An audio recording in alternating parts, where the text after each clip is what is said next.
All right, I'm back. Crisis over. Hopefully you guys will join me in a minute. So I'll do the boring spiel again. This is for entertainment purposes only, as in accordance with the law. I'm not a doctor, a lawyer, a therapist, or a financial advisor. If you need one of those, please seek those. I'll wait for some of you to join me. Thank you for your patience.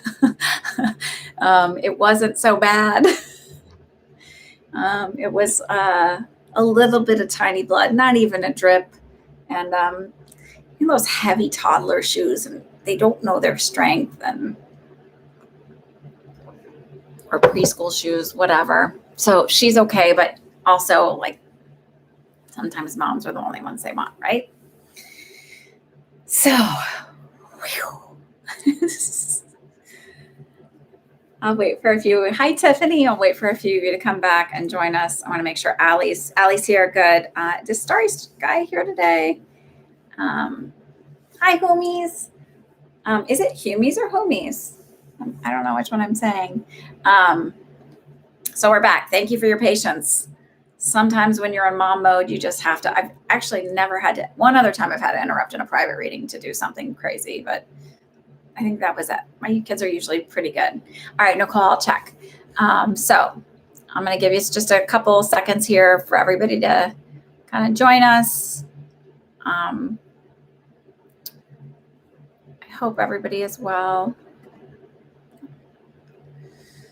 Hi, Regine. All right, Miss Allie. So what I was saying before you asked about your husband. So I want to add Nicole R and Christy K.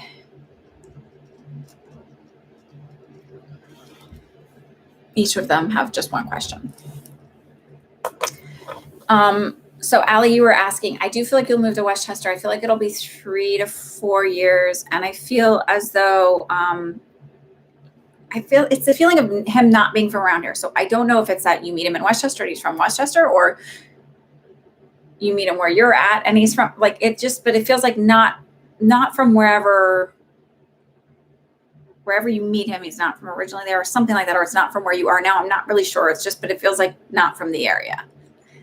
Again, I don't know. They're not really being super specific about timing and all of that, but it just feels like not from the area.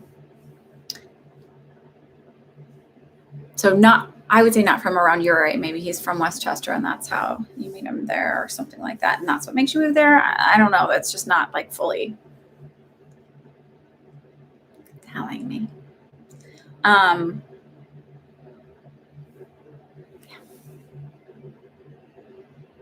All right, so Starry Sky, are you here or did you forget? Please like and subscribe this second video. You won't have all the cute little voices in it this time, so I'm sorry about that. So my daughters love that song. My younger two, love that song, Watermelon Sugar, which is, I know what it's about. You can Google what it's about. But my my best friend goes, you know what that's about? It's like, yeah, but they like watermelon, so that's what it's about for them. So how will my sclerobuccal retina attach eye surgery go this Tuesday? The retina is detaching again, and to save my eyesight, my doctor says I need to have this procedure. Did you have the sclerobuccal last time, or did they do something different?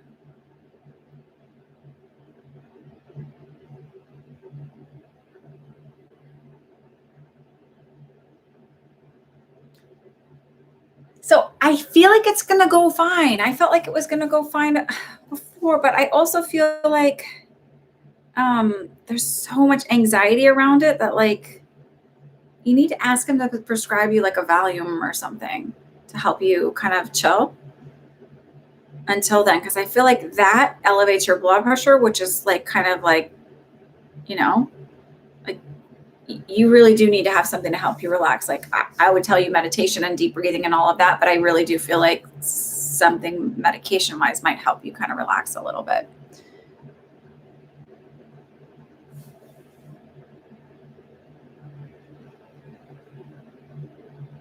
It's a different procedure. Okay. You had a different procedure. I do feel like it'll go well. I feel like there's going to be pressure issues too. So it does feel like you're going to have some blood pressure or like some glaucoma-y type drops, because that's you had a vitrectomy before. Okay. I feel like that's what they usually do on little preemies. I feel like it'll work.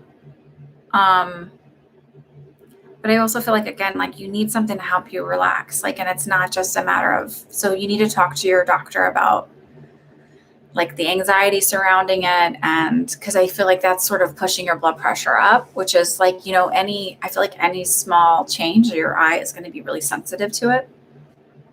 But I think it'd be really beneficial to talk to your doctor about that. All right, Julie, I'll check in just a moment. Does that make sense when I say that, Starry Sky? Like, does the anxiety fit? Like, it just feels like really anxious and really like,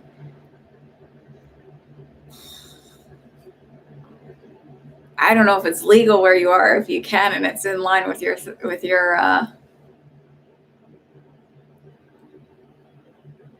medication management, but maybe smoke a little pot. You know that joke that it's for your glaucoma? Hey, it'll keep the pressures, and glaucoma is about elevated pressure in your eye. So it'll,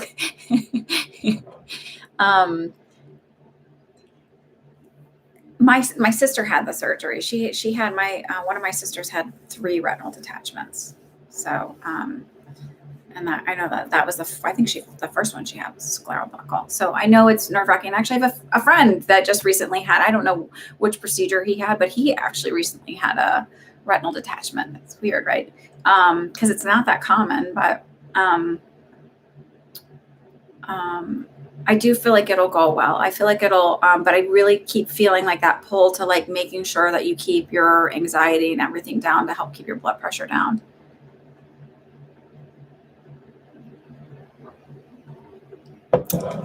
I'm not telling people to go smoke pot and drink whatever. I was being silly, but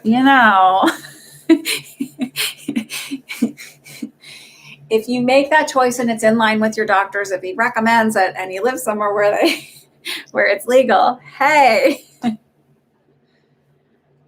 Yes, you do have to pay to make this list. It's $5. 30% of it is going to the Community Food Bank of New Jersey. And that's in Essex County. So it's a little goes a long way. It's not free. It used to be free. And then I was like having to read for 50 people and they were getting really demanding and angry. So I thought I'm going to charge a little bit and donate a little bit. And it's way cheaper than my private readings. Hey. Okay, so Miss Allie, you got your question. Starry Sky, do you have another one? Or are you good? Miss Regine, you're up. Okay, hello. What do you see for me in the coming months, please? And an eye affirmation. Okay, so we'll look at a healing one, right? I am healed. I email you these. I am healed. I am relaxed. I am calm. My retina found its way to the back of the eye, perfectly attaching. And the surgery went smooth and easy. I'm so excited. I'm feeling so much better. I don't have any stress around the surgery. I feel safe. I am safe. I'm well taken care of. My doctor is the best doctor out there. He's perfectly capable and has the best hands and the best mind to take care of me. The surgery is all of those taking care of me. I have the best minds and the best hands to take care of me. They know instinctively, intuitively. My body knows intuitively and instinctively what it needs to do to heal. I trust my body. I trust my doctors. The trust is really important, right? I trust that I've chosen a really good doctor.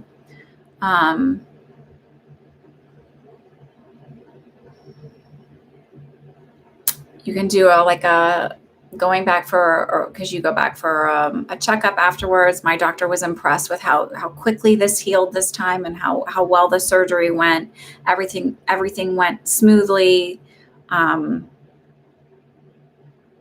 It was a textbook procedure, textbook healing. It couldn't have been any better. Kind of those thoughts, and say them over and over and over. I am safe. The universe is always working in my favor and taking care of me. I think I am safe. I trust this process. I trust this is a part of the divine plan. Kind of like relaxing some of that angsty energy, reminding yourself you're safe, you're in good hands, building that trust. Okay, Caramel Apple, I'll go ahead and look for it. You're welcome. Miss Regine, you want to know what's coming up for the next few months?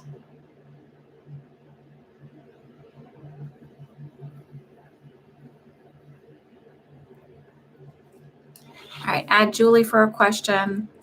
Please, KK. Everybody be kind and send KK good, loving juju because she sticks with me week by week. Oh, sorry. Caramel Apple or caramel, depending on where you're from, for 2 questions. Miss KK is a gem, and the universe has blessed me with her. I'm so excited. All of you are great, but KK is here every Sunday, and she'll send me emails and say, you can send me the list now. She reminds me, even though okay. Okay, so Miss Regine.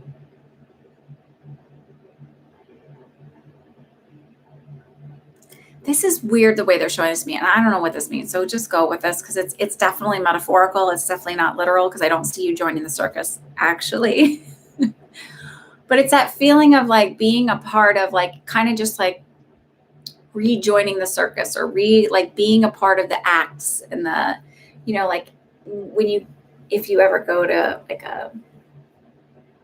there's like stuff on the outside. It's just that more that like, I feel like it's more of a Hollywood circus idea, right? So it's the stuff on the outside where there's like activities. It just feels like there's stuff set up, and I just feel like I'm a part of it again, and I'm in the mix, and I'm a part of this. And I feel like this is going to start picking up for you in the next few months. So they're highlighting May as being significant. So like feeling that buildup kind of coming in May.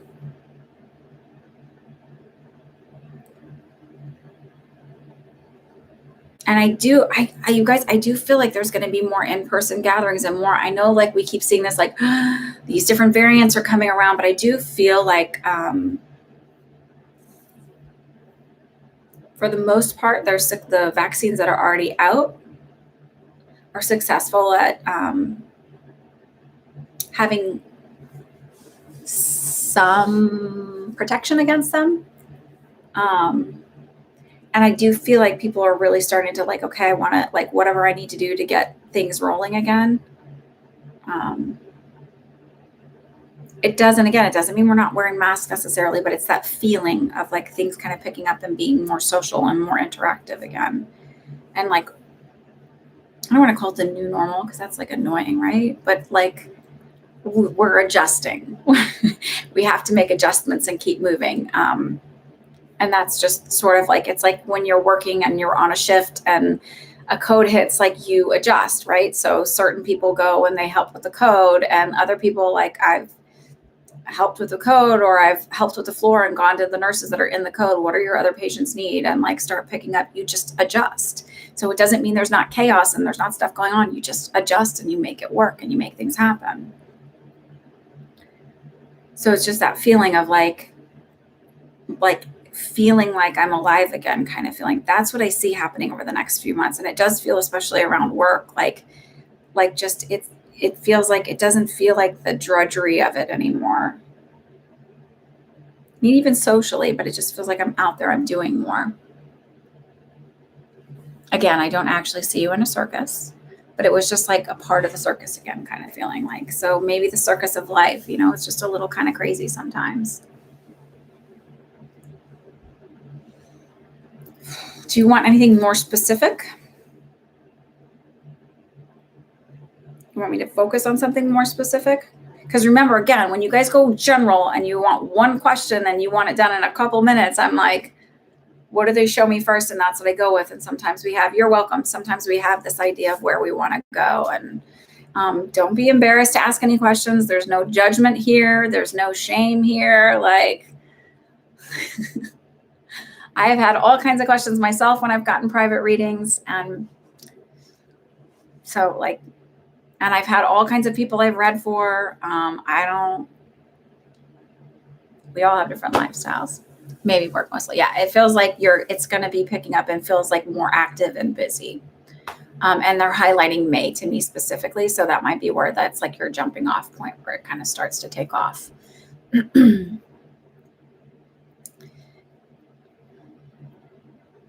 I know this sounds weird, but I don't know if you're like, some professions are a little bit more seasonal, like there's more activity at certain times. And it just like, it does even feel like kind of like a Memorial Day weekend thing, like where it just kind of kicks off the summer. Hi, spiritual seeker. So I don't know if that makes any sense. Kelly, if you want to go ahead and ask your question, and EF, you've got 2 if you want to go ahead and ask. Kelly, you can have more than one question. So I think this is funny I have tons of clients from Wisconsin. Now I went to high school and college there, but it's not like people I know. One of my dearest friends from Wisconsin, she tells everybody about me, but she happened to tell this one esthetician who's never had a reading from me. And this woman tells everybody about me. And I have all these clients because this esthetician tells everybody about me, but she's never had a reading from me. So I'm like, thank you, universe.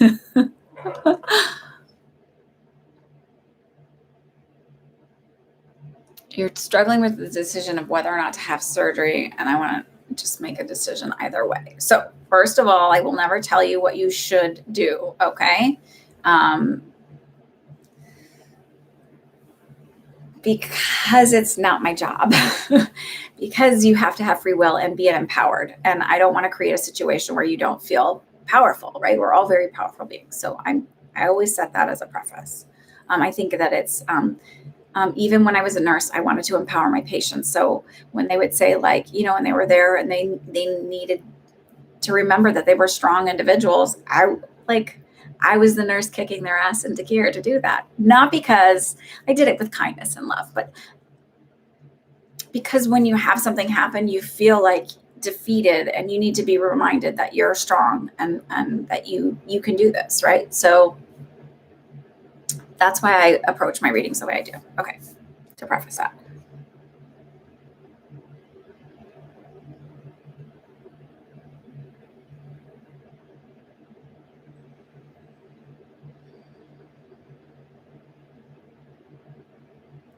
Okay, I get a few health things here. So I don't know if you have TMJ, but I keep getting pulled to my jaw here, like real tight. And I have like a lower thing here. So I don't know if there's an old filling or something that needs maybe a root canal or something like that. I feel tight in my stomach. This feels more to me about anxiety and stress. And this is where I carry my anxiety and stress. And I'm being pulled to my left knee. Do you also get headaches? Because I'm also feeling like stress and tension headaches, and here too in the back of my neck. Maybe this is from all of this. Because when you're tight here in your neck and all of this, it actually starts to pull on your jaw and cause headaches and all of that. Your lower back. Sorry, I always hate when somebody I guess I didn't. Sorry, y'all. This has been a day. We're just going to roll with it, right? Make it happen, whatever the universe wants. I just need to turn these notifications off because I really despise when I can hear people's phones vibrate on stuff. I don't despise it, whatever. It's just annoying. Okay, let's be real. Okay. So can you just validate any of these other things I'm picking up, please? So the left knee could be an old injury or an old thing that happened. It doesn't matter. Can you validate any of the tight jaw, the neck, the headaches, the anxiety and stress feeling in my stomach, and the left knee? And then we'll talk about your back.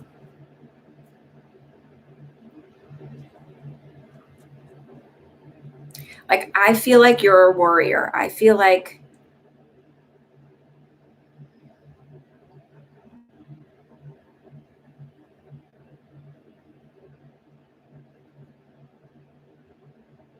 I was literally going to say my hips.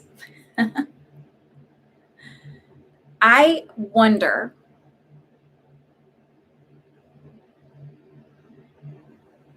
I don't feel like this is a spinal issue. Maybe they've said it and I could be wrong because, you know, um, watch the headaches then, because if I get something now, it may come up within the next week. This does feel like a hip issue, but I wonder, have you gone to somebody who specializes in feet? Because I don't necessarily feel this is a spinal thing. If it is, it's way down in my sacral area, like my tailbone, like my low, like it feels like the very lowest end of it. Like it doesn't feel like my lumbar vertebrae. It feels like way low. I almost feel like maybe my feet are out of alignment. It throws my knee a little bit out of alignment, even if it's not hurting you right now. It just feels like, and it stacks all the way up. And that's where it hurts in my hips, like achy in my hips. But it doesn't feel like it feels like it's more of a tendon, ligament, muscle issue rather than being a nerve issue.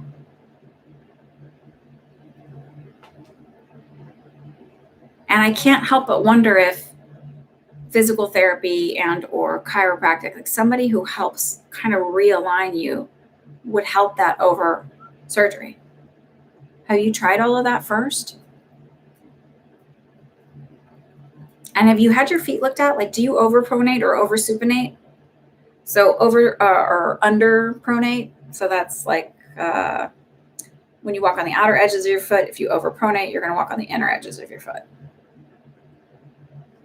And it could be knock-kneed if you do that, right? If your feet roll in, it can knock your knees in. So, and that like shifts your hips and does all kinds of crazy stuff all the way up.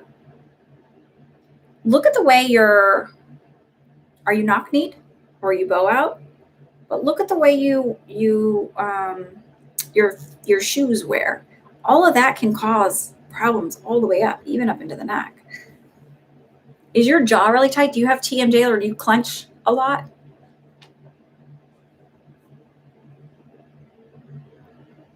And this tooth feels like I don't have my wisdom teeth, so maybe TMI. So it's my, I don't know what this is called, your incisor. No, it's not your incisor. That's a third on the lower. So if I had a wisdom tooth, it might be my fourth on the lower, back from the back. Do you have an old filling there or is something bothering you there? And if not, please keep an eye on it. I can't tell you how many times people will come back and they're like, oh my God, like a week later. It feels like if you don't have it now, don't ignore it when it happens. Does any of this resonate? I don't know how long this delay is right now because you're not responding.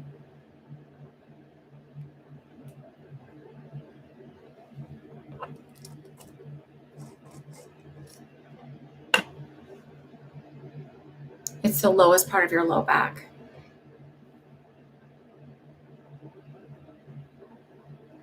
I just wonder if maybe like if your hip flexors are super tight, if all of this is off, I can't help but think that might cause that. Did you ever crack your tailbone?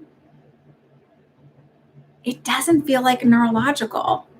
I'm happy to be wrong, but have you had any PT or anything?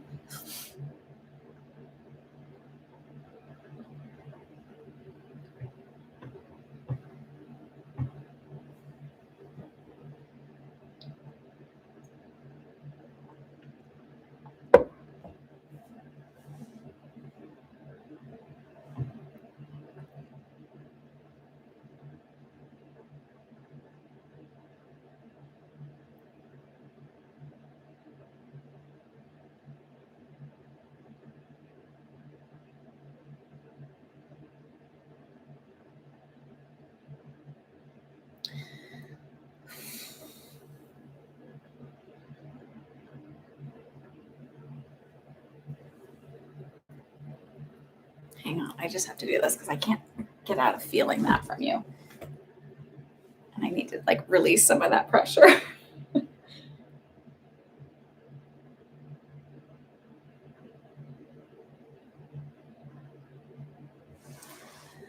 So you know how like a lot of people will say, I had 3 teeth pulled Friday, so I'm missing my 2 front teeth. Maybe that's why I'm pulling. And the left. Maybe that's why I'm feeling that. Maybe that's just a validation. That's all. Maybe why they're showing me the, making me feel the 3rd to do the 3. That could be it. So that's all that is. You're a PG. You are a PT. Did I read that right?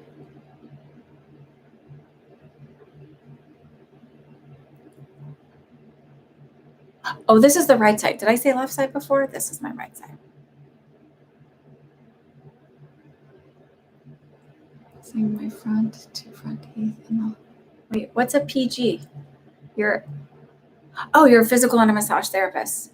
Well, sometimes when we're healers, we're really terrible about taking care of ourselves.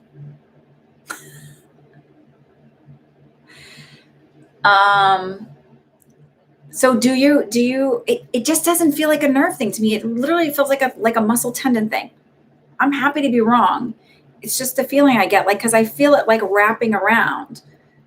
Have you had somebody work on you, like examine you and look at you from that standpoint? And have you gone to because it would be like an orthopedic surgeon. Have you gone to the orthopedist and had them done the MRIs and the CTs and all of that stuff to figure out? That's why I'm wondering like where you're going with the surgery, because I feel like this could really be like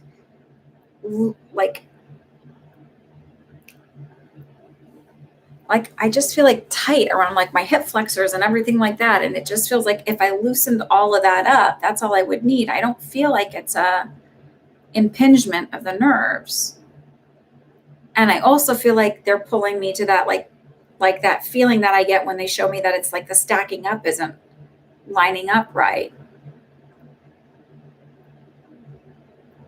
And I also feel like, they always talk about strengthening your core, but you really like it's important to strengthen your posterior chain, right? So your, not your quads, your hamstrings, your butt, your glutes, right? It's important to strengthen all of that because that helps you with the low and the supporting your low back. I just feel like you've done a lot of time taking care of other people and your stuff is low on the list. So I feel like there's like things that could be done maybe before surgery. And you've had 3 MRIs. Do they show it as being a nerve thing? They suggested a fusion. I know this is weird, but that's the way I feel it. Look, I'm happy to be wrong. I'm happy to be wrong. It's not like you should do this or you shouldn't, but it just feels like there might be something more physical that could be done to loosen everything up that would help release the pressure there if it isn't a nerve thing.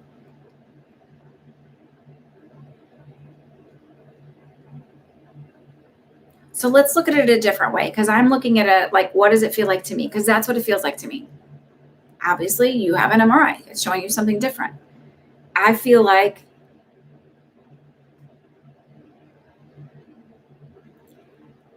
if I loosened all that stuff up, that it would like release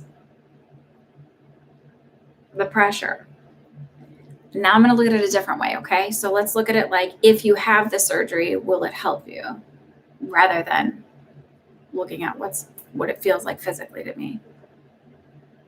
Because again, I'm not a doctor.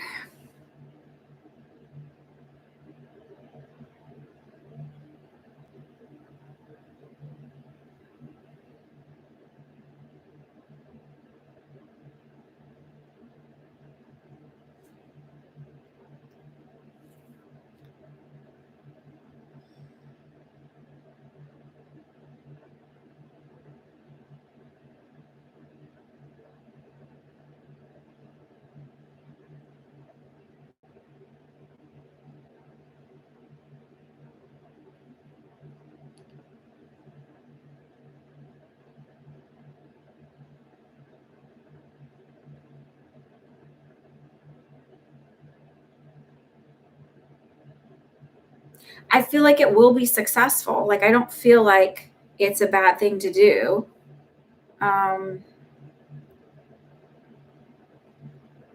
It felt even lower than that from like than the L4 and L5. It literally felt like in like the sacral, like the tailbone area.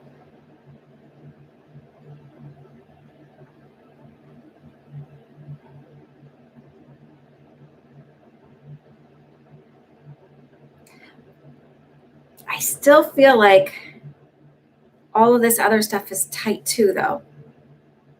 So have you been doing physical therapy? I also feel like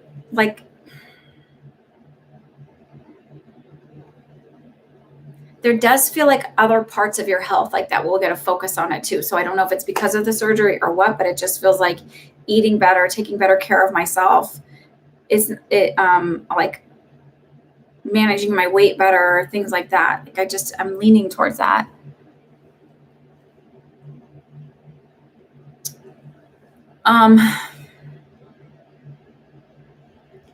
I don't know that it's going to be massage so much as it's going to be more like manipulation, right? So not like I don't feel like it's deep tendon. I feel like it's somebody that helps you stretch. So chiropractic is the feeling I get. Who understands all the bones and everything like that so that they know not to like you can bring your MRIs in and they can look at that.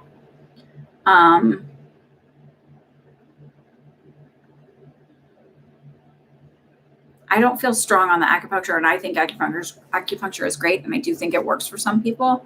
I'm just not sure I feel it for this particular situation. I just feel like there could be like, have you gone to any of these things before? It just feels like there could be some alternatives before jumping into surgery. I do feel like surgery would be successful. It's a big surgery, and it's a big recovery, especially like in the lumbar area, right?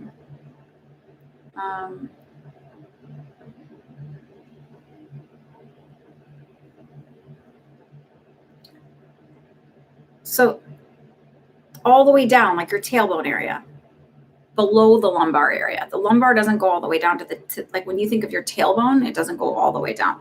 Lumbar is here. Lumbar is here, your lower back. Go further down. Like, let me see if I can find a picture.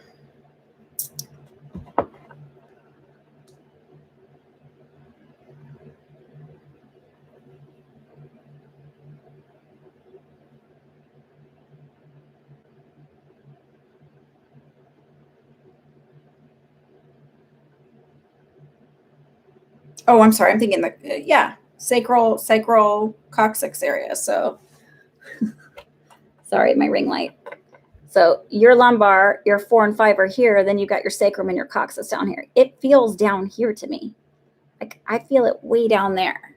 When I'm feeling it in my body, I'm not feeling it up higher.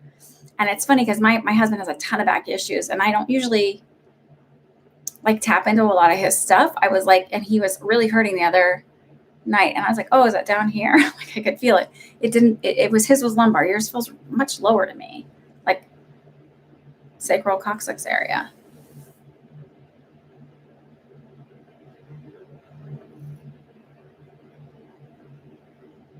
Everything made it worse.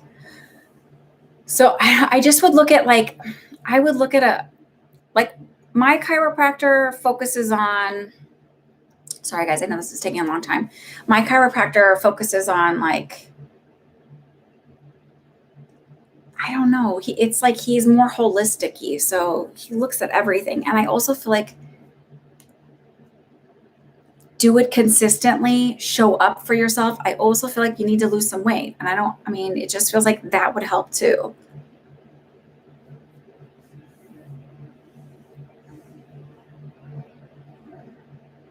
I feel like you emotionally eat a little bit. And I just feel like if I lost a little bit of weight, that would take some of the pressure off too. S1 is involved. Okay, so it's down there, down lower.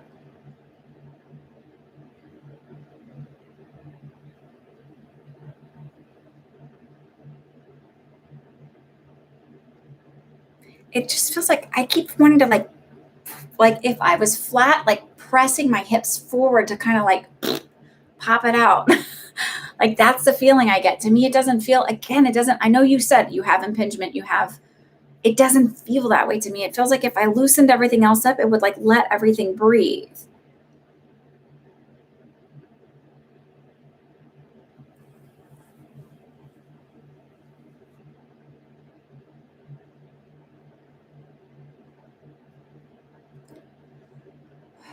I know it's maybe not helpful because, like I said, I won't tell you to have surgery or not. I feel like if you do have it, it will be successful. It's going to be a longer recovery. It's going to be PT. But I also feel like there is potential for healing in it if you go through the alternative, like going to a chiropractor, and someone who's willing to work with you and try and, because it just feels tight. And it feels like if I loosen some of that up, it might give me relief and do something like,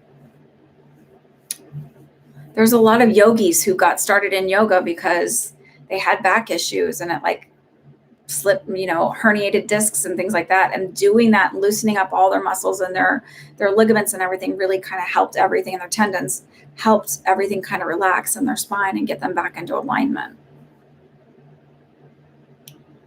It doesn't feel like bony prominences so much. I don't know. That's what it feels like to me. And I can only go with what it feels like. So that's why I say I'm not a doctor. You gained 20 pounds in the last year, and I've always been so skinny. So yeah, that's a piece of that as well. Okay. So, count your macros. You can lose weight just by like counting everything that goes in your mouth. You want to have a good balance between carbs, fats, and proteins. It's not about doing some crazy extreme diet. It's just balance. And then if you can walk, if that's okay. Or, do chair exercises, like whatever you have to do just to kind of get yourself moving a little bit that isn't so painful. If you can jump in a pool, if you belong somewhere that has a pool and you feel comfortable doing that. I'll check, Vicki. Okay, so I need to move on just to give some other people a chance. I hope that was helpful, Kelly. I'm just, I got it, Vicki.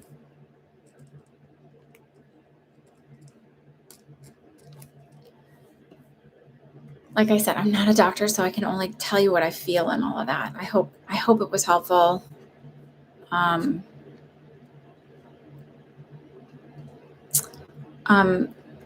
EF, you're up to XYZ since you went ahead and wrote. I'll take yours. What do I have to look forward to and love in our career in the next coming months? I just want to do something real quick and look at your name. I don't know why. I just feel called to look at that. I would get it better. Just your first name. When I book you guys, like when you book a private reading, I put you in my thing, but I only put your first name. And half the time I forget like who I'm doing a reading for. And when I just know I have an appointment at that time and I'll show up for it. So my husband will be like, who are you reading for? I'm like, I don't know. Or my kids ask too. Who are you reading for? I don't know. Georgia. Okay.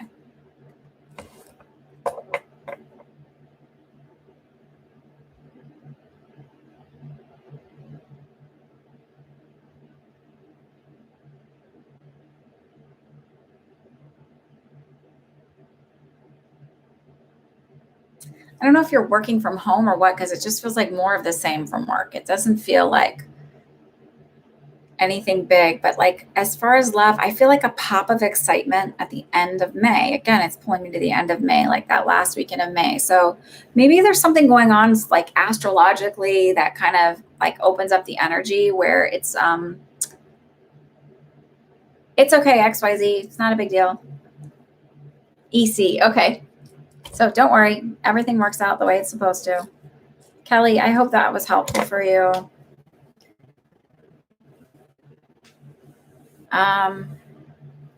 So it feels like work is just like more of the same, but I feel like this like pop of excitement. It doesn't feel like love or whatever. It's just like that excitement of like having an interest, having somebody, like those,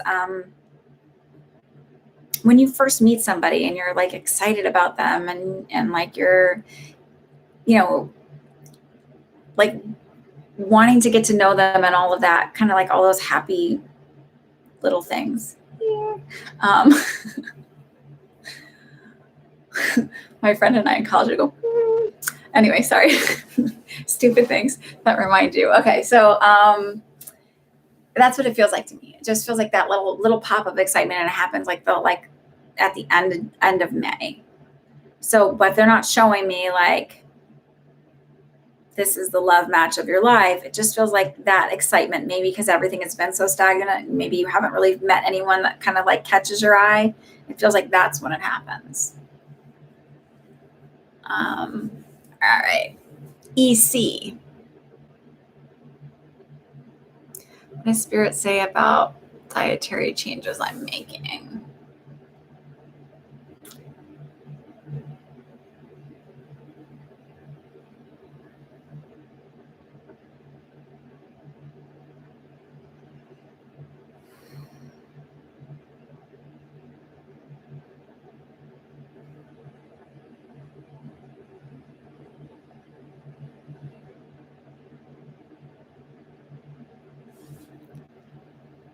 So it's funny, like I keep going to like this thing, like my coach will always say is like, it's mostly women in our group. There's some men that like, at least in our time at 645, there's some men, but sometimes one pops in and out. But he mostly coaches women, and he laughs. He's like, all the women always show up for themselves, and the men are like, oh, I can't do this in front of women. Whatever. But he's like, even 5 pounds makes a difference when he's talking about your joints aching and things helping. Okay, good. I'm sorry, Kelly. I wish I could be like more definitive, but I do kind of, I can only tell you what I feel for all of you, really. Here's like looking Hamlety, whatever I drove with my windows open. Anyway, so he talks about, like you feel better every 5 pounds, but it's like, I get that feeling of like,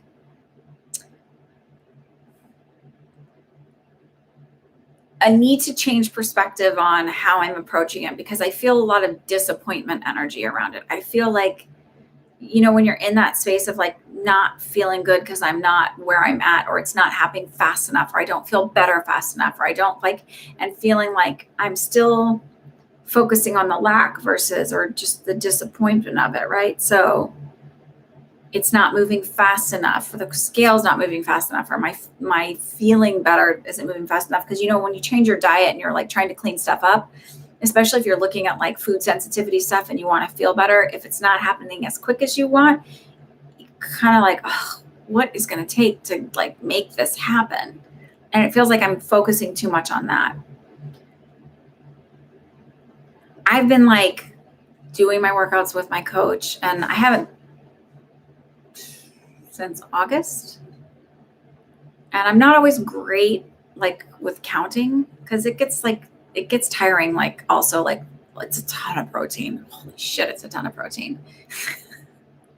I don't want to eat that much meat.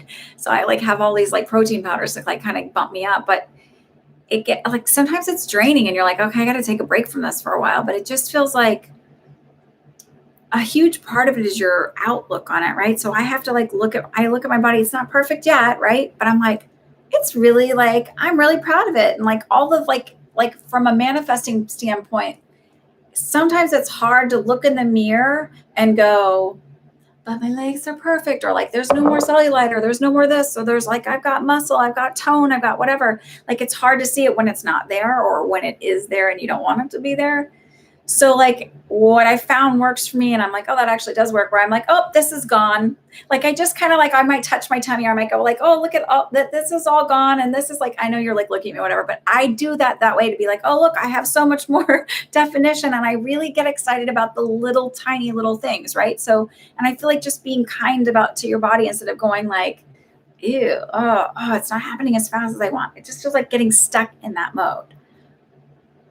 Maybe I'm rambling too long for this for you, but that's the feeling I get, is like, if you just shift it to have a little bit more positivity around it, and like acknowledge the little wins. So kind of like, cause I just feels like I need to get like pushed out of the mud, right? Like my tire's just a little bit stuck, and I just need to like push it out just a little. It just needs a little push to get me out of this restrictive space.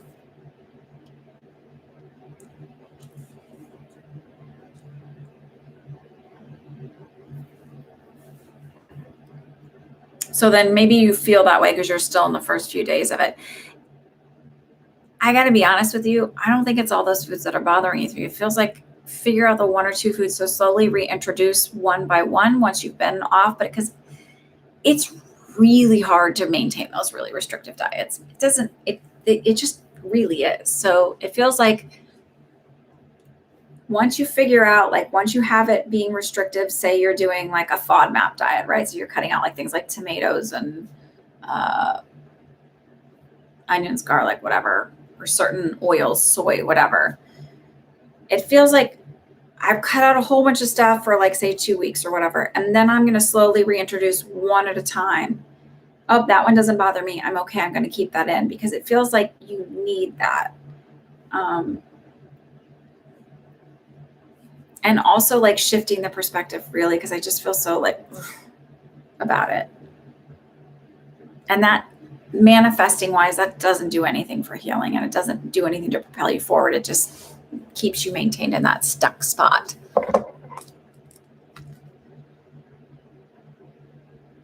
Do you have what's your second question? So I think their thing is like kind of like manifest it. Like that's what I do. Like I'm like, oh, I'll just manifest this, change it.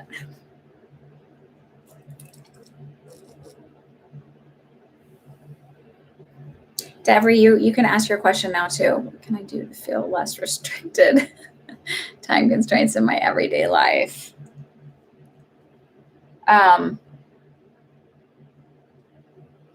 I actually feel like you bite off more than you can chew, and you have this idea of like, I have to get this done. And then it's like, you're really hard on yourself if you don't. I myself make a more realistic list, especially 3 little kids.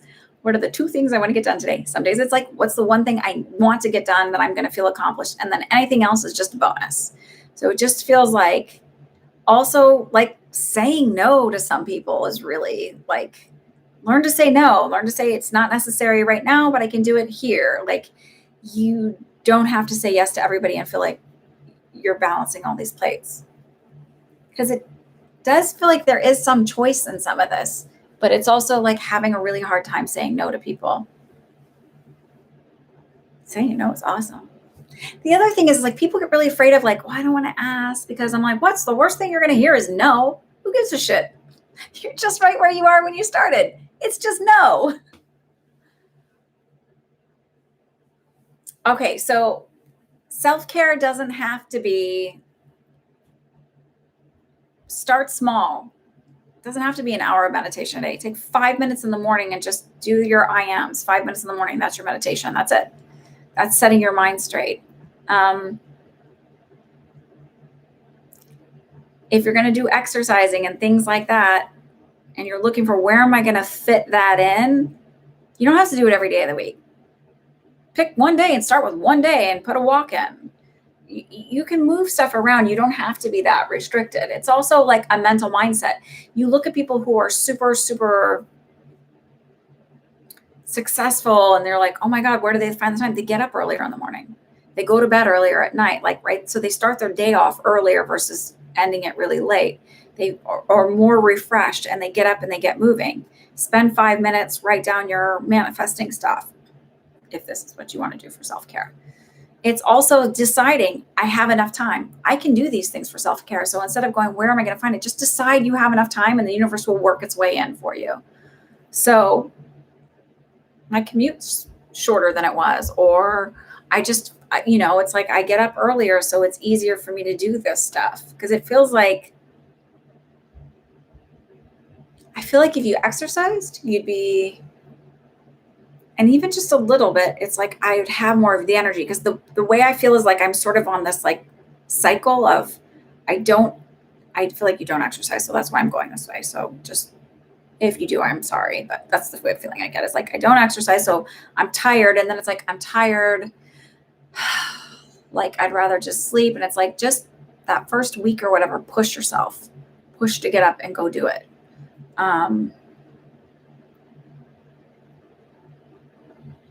Self-care doesn't have to be crazy. It's just tiny little promises here and there, and then once you kind of do those, it sort of like changes you. I don't have a 40-hour week job. I'm a stay-at-home mom and I fit in everything everywhere else, but I had a hard time fitting in exercise because I was like, oh, my kids have this, this, and this. And I just decided like, I'm going to do it every morning. I'm going to do it at 6:45. And I was like, my kids wake me up. Like you saw, they come in here. Like I'm the only one they bother for things. It is what it is. I'm the only one they wake up in the middle of the night with. Like, so I was like, oh, I need to sleep. But I found that actually doing the exercise consistently at the same time every day that I do it, my body like kind of gets into it more and I enjoy it more. And I just start making sure things fit in.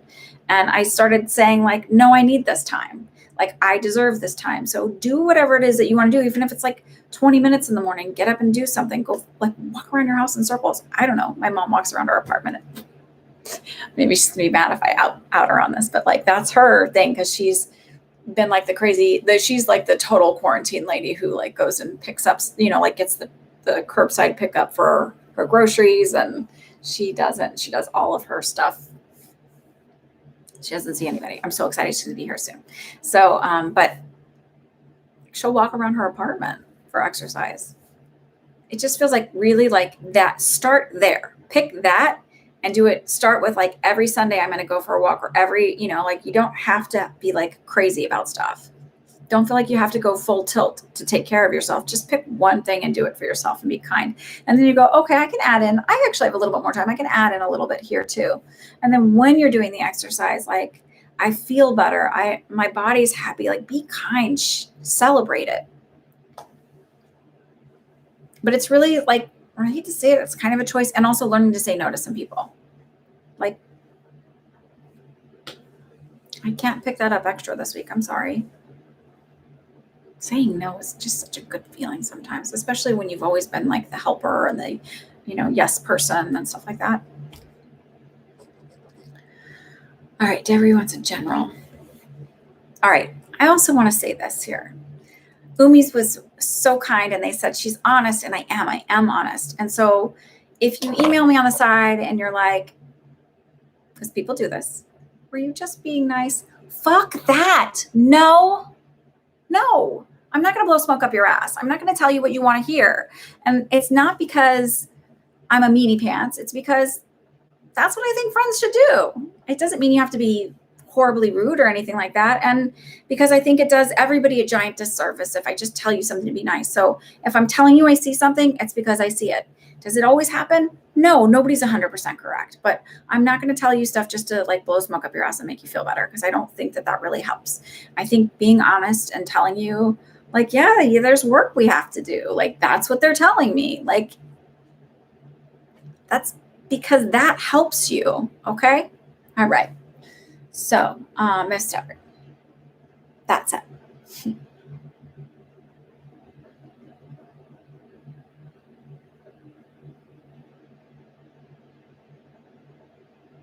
Have you been having, this feels like headaches here. So have you been overstraining your eyes or looking a lot at the computer lately? Or do you need reading glasses, or have you not had your eyes checked lately? Because that's what it feels like. It doesn't feel like tension. It feels like eye strain. And are you really hungry right now? It's weird, but like I got drawn to like my appetite all of a sudden, like being hungry.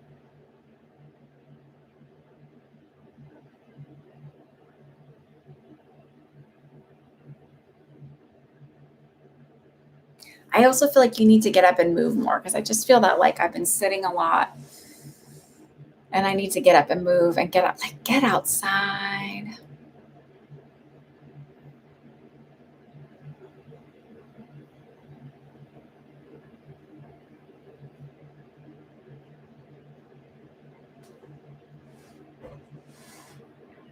All right, Gia. And I think after this, we're going to close the list because I'm just rambling a lot and it's going long, and I'm sorry, y'all.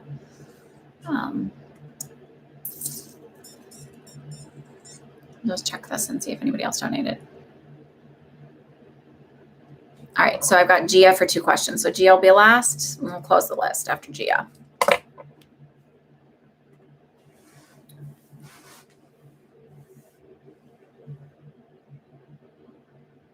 I don't think it's difficult to keep consistent in anything. I really don't. But you also have to make the choice, right? So I slept through my group workout yesterday. the alarm went off and I was like, okay, I'm gonna lay here for one more minute. And then all of a sudden it was 8:15 and I was like, so, and then I just honored that. I said, well, my body was tired, so I'll do the workout later. And I did it. And I could have easily just skipped it, right? And thought, oh, I could have gone with, oh, my body's tired, I don't want to work out at all today. But I didn't, because I thought the only way that I'm going to get in the shape that I want to get in, and the only way that I'm going to be strong and fit, is if I do the work. Like, my brain, now some people will say they can manifest and have the body that they want. My brain is like stuck in that old, and you just do the work. Like, that's where I'm at. The only one you're letting down when you aren't consistent with anything is yourself. Let's be honest. So you're only going to let yourself down. You're only going to fail yourself, and you need to show up for yourself. That's part of self-care, is showing up for yourself. So it's not about, I need to do 50,000 different things. It's showing up for yourself and honoring yourself where you're at. So I needed the sleep, so I'm not going to beat myself up for it, but I'm going to still do the work because I want both. And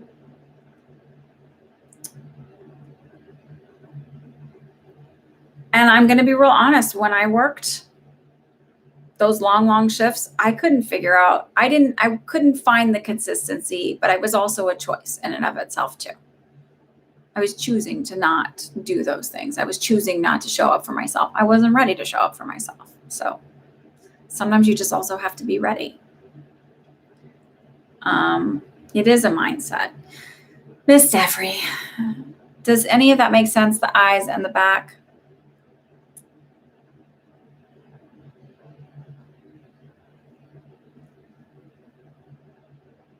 Or the hips, like just needing to move, needing to get out. I feel like I've been sitting a lot.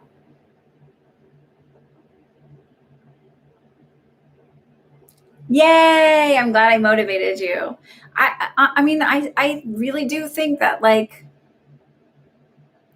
you just have to decide. Okay, so that makes sense. So I really feel like, and I know this is little, but your hip. Okay. I really feel like you need to get up and get moving. And it feels like, go outside. Like, stop staying in your apartment, go outside, go enjoy the weather, and maybe you'll run into someone, but it just feels like, go outside. You'll feel better. Get up and get moving. And if this eye thing is showing up, it just may mean maybe they're saying, like, you've had too much screen time, you're too much indoor, you need to go out and enjoy the weather. I feel like this will kind of reset you in a way, and just have it, like, kind of reinvigorate you to, like, kind of be excited about life right now. I also feel like, have you had a lot of ringing in your right ear? Because I feel like you have a grandmother energy that sort of is chatting you up a lot lately. Maybe you felt her.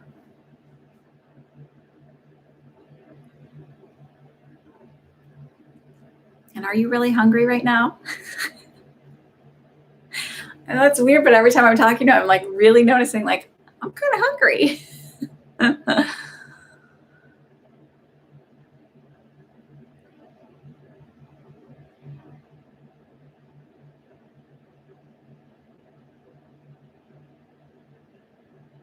I keep hearing this Bill Withers song.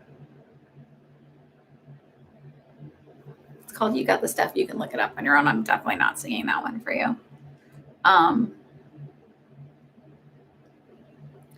Miss Devery, I just feel like it's like physically just get out, go walk around, do that. It just feels like that's what's really important right now for you. It's not this like big, crazy message, because I feel like you also know where you're at.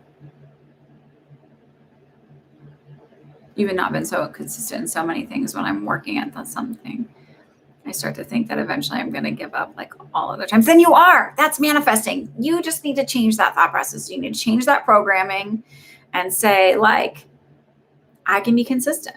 I can do this. Listen, this is coming from somebody who would start something and not do it. Like, the fact that I've been working out consistently since August is good. And I did have an injury, and I did not work out for a little while just to kind of rest it. I had my traps get really tight. And then I was like giving me headaches and everything every day. That's how I know about the headache and dizziness stuff. So like when this is tight, it actually affects, everything's interconnected. It's just like the whole idea that we are all, every human being, we are all interconnected. Everything in your body is interconnected and affects everything else. feet to head, head to feet.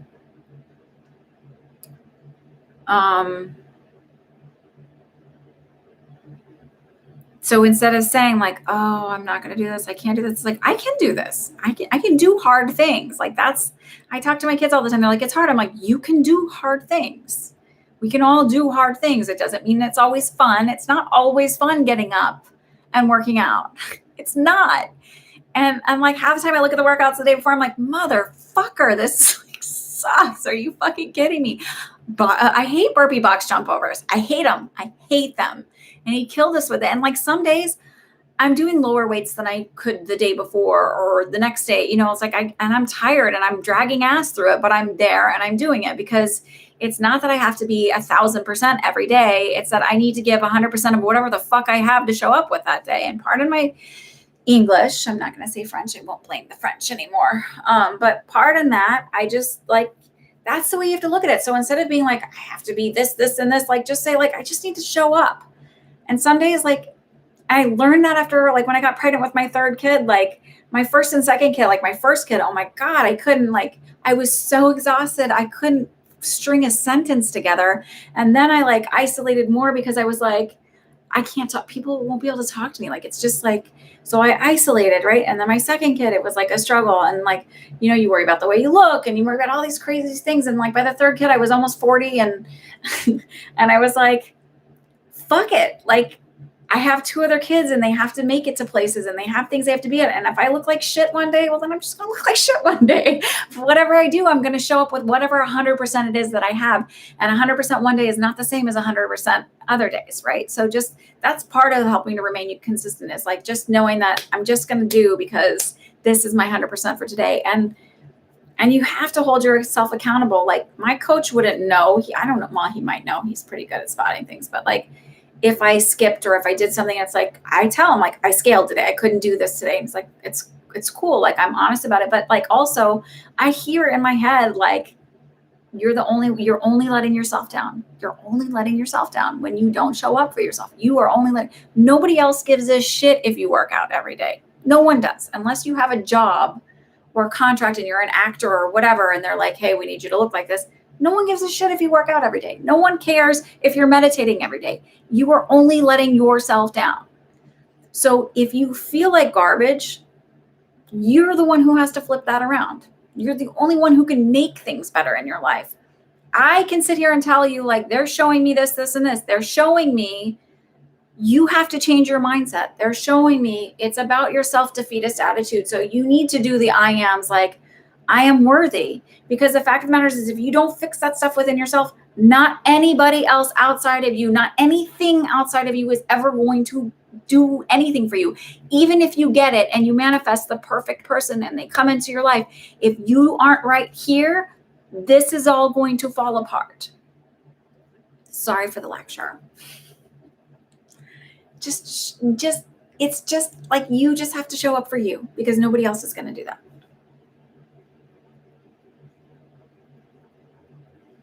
You're on, Vicky. Okay, so Devry, it just feels like you just have to go, instead of going, everything's not working out, it's like, look, you got the move. So, okay, so then what's the next step, universe? Here's the other I am thing. The universe is always guiding me the way into the steps, into the path that I need to go in order to have what it is I want. I trust the universe. I have faith that they're doing what it needs to be done. Even if it doesn't look like it, even if I can't see it in my life right now, I know that it's all falling into place perfectly. It's not falling apart, it's falling together. And don't think that it's all going to fall apart. Just, it's all coming together perfectly. It's all coming together perfectly. And maybe that was me before that wasn't consistent and didn't show up. But you know what? I'm capable of doing these things for myself. I'm capable of showing up. I can do this. And you literally, like, I work out, I do anything I do. I'm like, I can do this. I know I can do this. It sucks. It's like I'm a motivational speaker in my head while I'm working out. It's not because I'm thinking like, this is so great and it's easy. It's like, fuck, this is hard. You know, like I use weights. I'm like, I have a whole set. Like I'm all excited. But it's hard. It's not easy. And he's talking and stuff too, but there's other people and And even like on Saturday, I had to do the workout. I'm like, okay, I'm through this, I'm through that. I've always done this in my life, like where if I'm driving long distance, I'm like, okay, I'm a fifth of the way through. I'm this much through. I can do this. I can do this. And once I get to like, we did 5 rounds of, I don't remember what it was anymore. It was like, repeat this 5 rounds. And I was like, okay. And I could hear my coach's voice in my head because we got a 1 minute rest in between each round. I was like, I'm almost to that 1 minute rest. Just keep going, keep going. And it's like, you just have to you have to motivate yourself. It doesn't, and that's the thing is like, don't think like, oh, I just don't have a lot. Just give whatever 100% it is that you have that day at whatever you're doing. And then also be like, okay, if you don't have the same amount that you had the day before, just be like, well, this is where I'm at today. That's okay. That's how you're gentle and kind on yourself. It's not like going, it's okay that you fail. It is okay that you fail because we learn in failure, right? But it's like, don't beat yourself up if you're like, fuck, I just can't. Like today I can't. This is what I can do today. That's cool. That's okay. You wouldn't do that to a friend. Don't do it to yourself. Miss Devry, my heart just goes out to you. It really and truly, it does, because I've been where you're at. So don't think that I'm like going, I'm not. I've been there. I just want to hug you and squeeze you. I tell my kids that and they're like, all right, Miss Goddess Love, you're up. Maybe y'all needed some motivation today. I don't know. What are my parents up to in regards to me, especially my mother? Can you give me your parents' first name? I don't need a last name. Just a first name is helpful for me.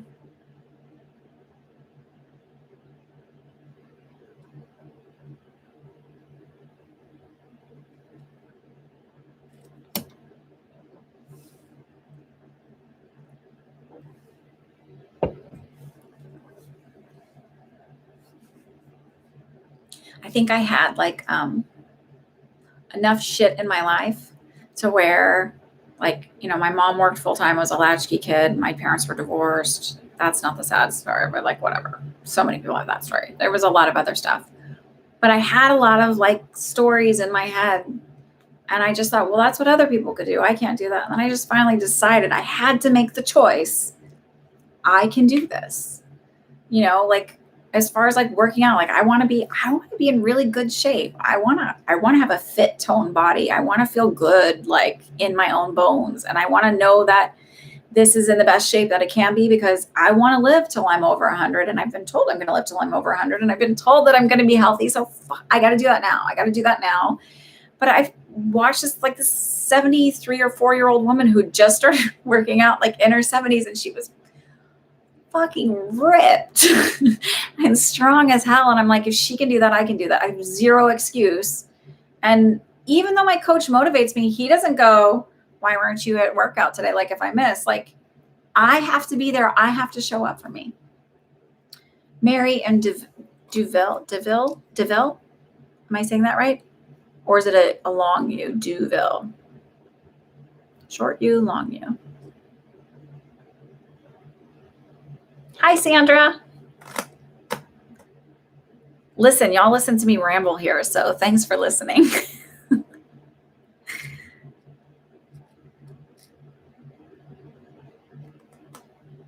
Marie, not Mary, Marie.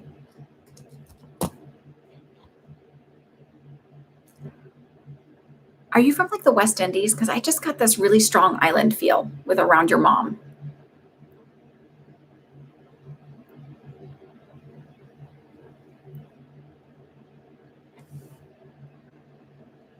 You are? Okay. It just felt like this strong, like I worked with, now I forget where he's from, a gentleman in the hospital. Like a lot of people were from the islands, and he would say, Wagwan, Anna, Wagwan. Patawan. Is that Patawan? Is that how you say it? I always loved it. It made me smile. You were born in the States. I didn't feel like you. It was funny. I felt like mom specifically. So maybe she's from there. You're Haitian. Okay. Patois. Patawan sounds like it would be from Star Wars, though, right? Sorry, I slandered. I just like mashed that. Patois.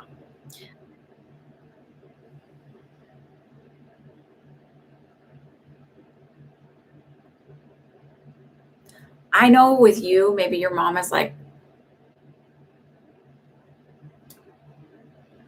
real strict, has a lot of this, but I feel this fun, light, like I keep seeing her move her hips and dance.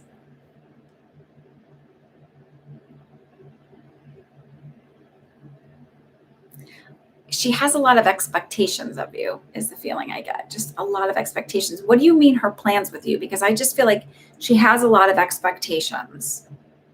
But I don't feel like, so when I think of plans, I'm like, well, is she marrying you off? No.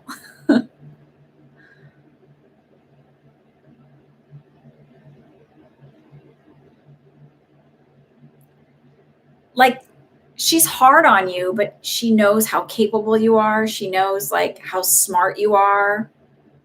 I also feel creative. They said very creative, and she just wants you to always like give your 100. Does she sometimes call you lazy or like not trying hard enough? I feel like she's harsher with her words than she means. And it feels like a cultural difference. Like you said, you were born in the United States and she's here. So it's like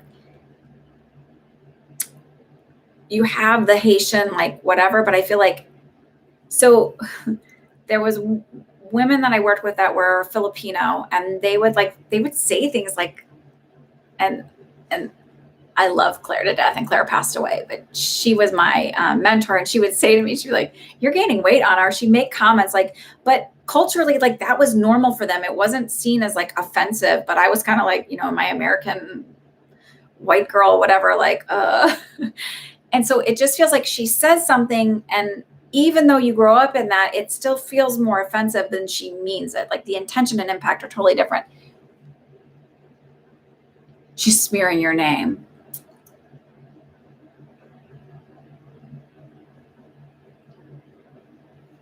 Well, can I do this from okay, so I'm going to give you my having gone through that path already. Not with my mom. My mom's like awesome, supportive. She doesn't get it, but she's like, I mean, she gets it. She gets it more now. I think she's seen enough. um,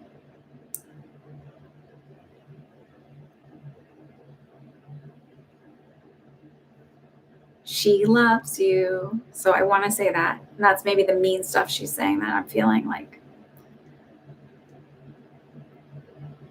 She just doesn't get it. And here's the thing, if anyone's going to believe that, what they're doing, you're going to learn to just be like, whatever. Like, not everybody's going to believe in what I get. You're lazy because you don't work how she worked. Yes. Some of these women that I worked with, they're like, you could work 2 jobs. Like, you're doing, like, 312s here. You've got plenty of time to take a second job and make tons of money. I was like, are you fucking insane?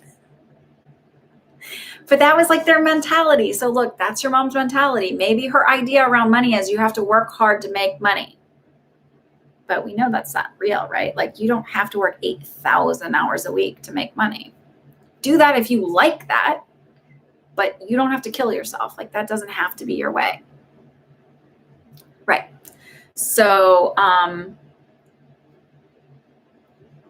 let's just go there. Now, from a spiritual standpoint, this is like literally not psychic at all. This is like what a lot of us go through when we choose this path spiritually with people who are more traditionally Judeo-Christian, whatever. I've been called crazy. I've been like, family members want to know stuff when I know it, but then like the minute they're upset with me or if I've set a boundary they don't like, that's what they'll pick at to try and get me for my weakness. You're going to have plenty of people who are going to talk bad about you behind your back about this. This is what happens. This is where you set the boundary. And this is also where you decide this is about self-worth, right? I actually feel sorry for people when they don't get this because I think this is a lot easier. And it's not about like, oh, you don't do the work. It's like you learn to love yourself. You recognize that the universe is really not judging you. You recognize that God is something totally different than what you were taught from a Christian standpoint. So you kind of just have to like not allow it to upset you. I also had to decide if people were going to talk bad about me, I have zero control on what anybody else believes. I have zero control on that person talking bad about me. I can't stop it. What I can control is just not giving a shit that they're doing it and knowing that if anybody is going to believe that, then they weren't ever really my friend or didn't ever know who I was at the core. And I just can't even bother with that. If they're not going to believe it, it's because they know who I am and they're like, yeah, whatever. Like, so you have no control over that. And you have no control over what somebody believes. I mean, what's their character like if they're really going to believe the secondhand story anyway, instead of like coming to you and being like, I have friends that are good enough, because there was a situation among friends where I set a boundary, the person didn't like it, and then they started lying to everybody else about what exactly happened. And fortunately, I had friends that were good enough to come to me and be like, this doesn't sound right. Did this happen? I'm like, no. But I didn't bother going around trying to like save face. I just was like, whatever anybody's going to believe, I don't give a shit. I don't have time for it. I need to like just move on and do my own life and do with that. So I really don't feel like she's doing it out of being evil. My sense is that like, it's really not going to affect you that much. Like it's in your head. It's a bigger worry than it really is. It's not going to really affect you that much. Don't handpick. Don't worry about it. Be the eagle. Soar above it. And don't worry about it, because that's also part of our path when we choose a spiritual path, that like there are going to be people that uprise against you and kind of like try to beat you down. And you just kind of got to like, you learn to like, it's not about building thick skin. It's about like recognizing, I know who I am, owning who you are, knowing you're a good person and you're following this path, and people aren't always going to get it. And that's okay. She may be being a bitch. It's also it's triangulating, right? It's a really immature coping mechanism. And it's also like her fear of, oh my God, if my daughter does this, what are people going to say about me? I don't want people to think that I'm like that. So like, she's sort of doing it, not so much to beat you down, but to save face for herself. Like, I don't want people to think I'm with the devil. If they only knew the devil doesn't exist. So, but it really does feel like it's in the long run, in the grand scheme, it doesn't feel like it's really going to go very far or it's going to matter very much. And those people aren't going to like, it's not anybody that you would really give a shit about anyway. I'm grateful because like my mom is super supportive, but I've had family members call me crazy and tell me like, I'm just as crazy as the other family member that's like really super mentally ill. Like, again, like I said earlier, thinking that I killed my children. Obviously, you've heard all of them in the background today. So, yeah, you actually did hear all three of my kids today. Sorry, a little water. It's literally one of those things where you just kind of go, it doesn't feel like anything. And Dad's energy just feels more like, he feels much more laid back, like kind of just watching all the chaos. He sort of tries to steer clear. So I don't feel like anything's going to happen. Like I literally feel like he just tries to like let her do whatever she wants to like sort of avoid the backlash. Boundaries are awesome. And also understand when you're setting boundaries, people who haven't really respected your boundaries ever, they're the ones who like give you the hardest time. And you just need to know, like, it's okay to have boundaries, even if they're absurd. Everybody's entitled to them. They don't have to make sense to other people. They're your boundaries. And the only person that has to respect them is yourself. And by that, I say, okay, I always use this example. Say I have a rule that you can't wear purple shoes in my house. It's totally absurd. Everybody else in the whole world could care less. And you're going to have people go, well, I want to wear my purple shoes in your house. And you're like, yeah, but like, this is like so my boundary. And I know it doesn't make sense, but it's like, they give me anxiety and I don't want purple shoes in my house. Right. And they're like, yeah, but this person lets you wear purple shoes and this person and everybody else in the whole world lets you wear purple shoes in your house. And you're the only person, and there's something wrong with you. And you're like, I can't make you respect my boundary, but my boundary is this. So if you can't respect it, that's cool, but then you can't come over. And I'm respecting my boundary enough to say, I don't want you in my house because you're wearing purple shoes and I can't handle purple shoes. That's what it is to set a boundary. It's you respecting your boundaries. You cannot make anybody else do anything. You cannot make them respect you.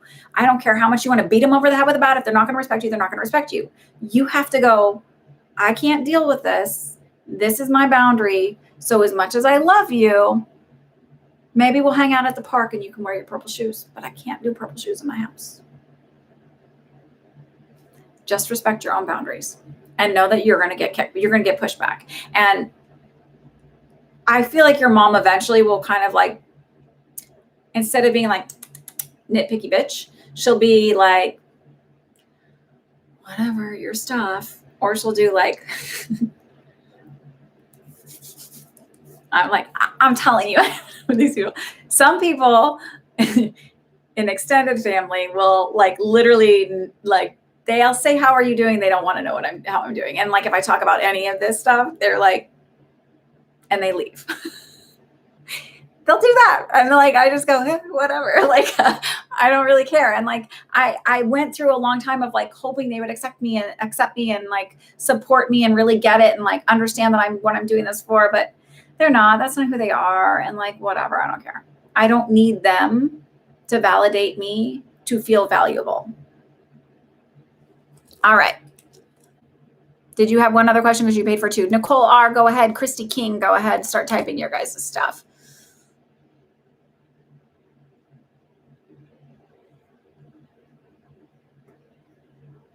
I mean, you can do a manifesting thing where she's respectful of your boundaries and all of that. Like that works too. But sometimes it's really hard for us to change and reprogram the mindset of certain people in our lives and their behaviors.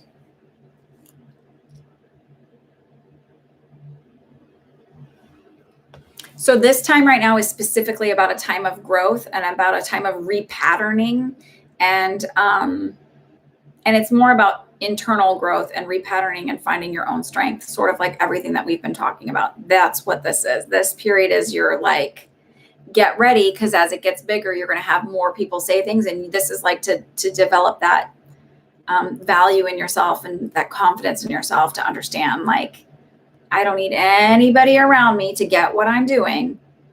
I was the one who was given this vision to do this, so I'm going with it.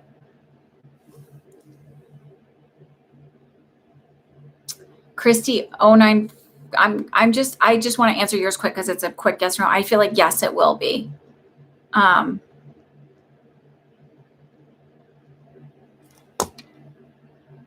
Did you implant 3? Was it an IVF? Were you implanted 3? Because I feel like I 3, but 2 are successful. Or is this the third one? I don't know, because I'm getting 3 and 2.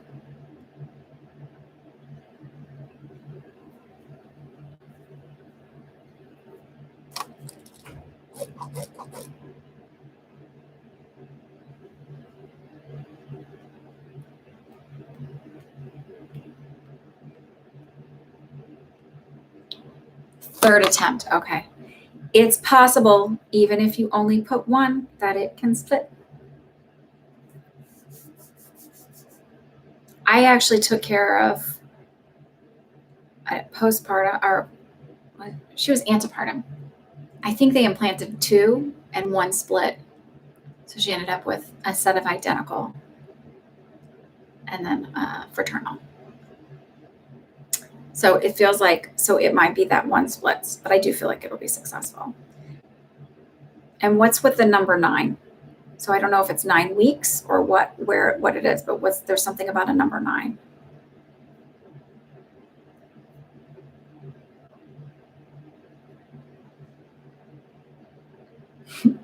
I'm pretty sure you're open to whatever is successful, right? Especially at this point, because that is a journey that is hard. It's emotionally draining. It's financially tough. It's hormonally, right?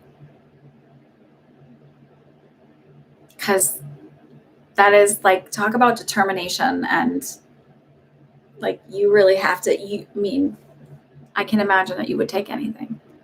Not sure what the 9 yet. I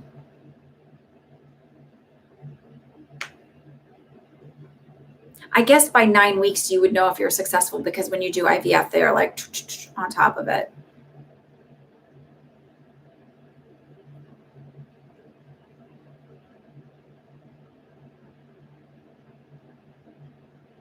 So maybe it's 9 weeks from implantation, or if it's the 9th of the month.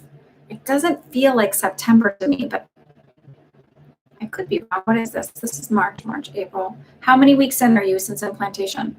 Or since they?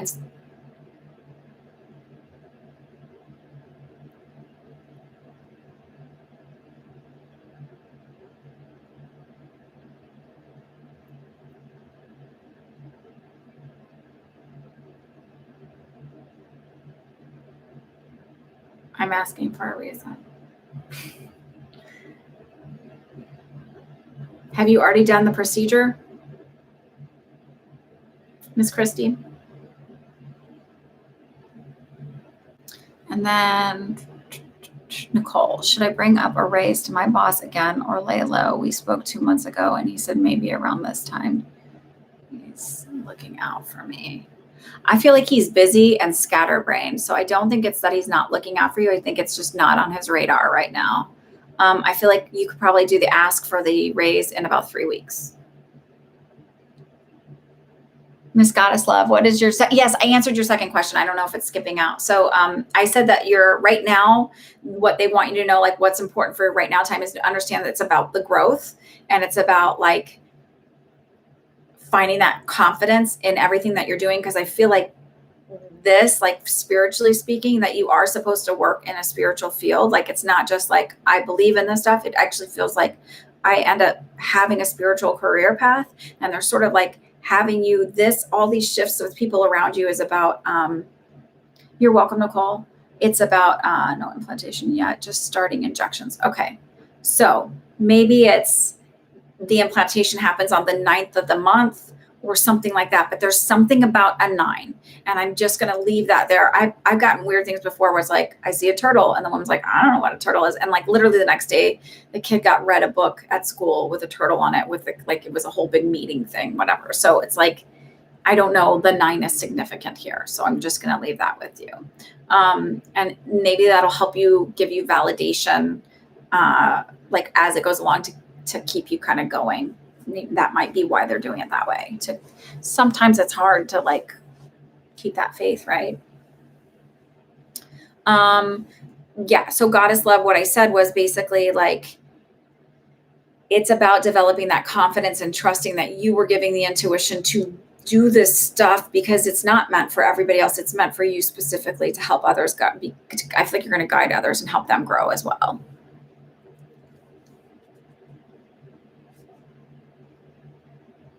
You're welcome, Christy. Good luck. You don't need luck. You don't need luck. So just many blessings and an easy path.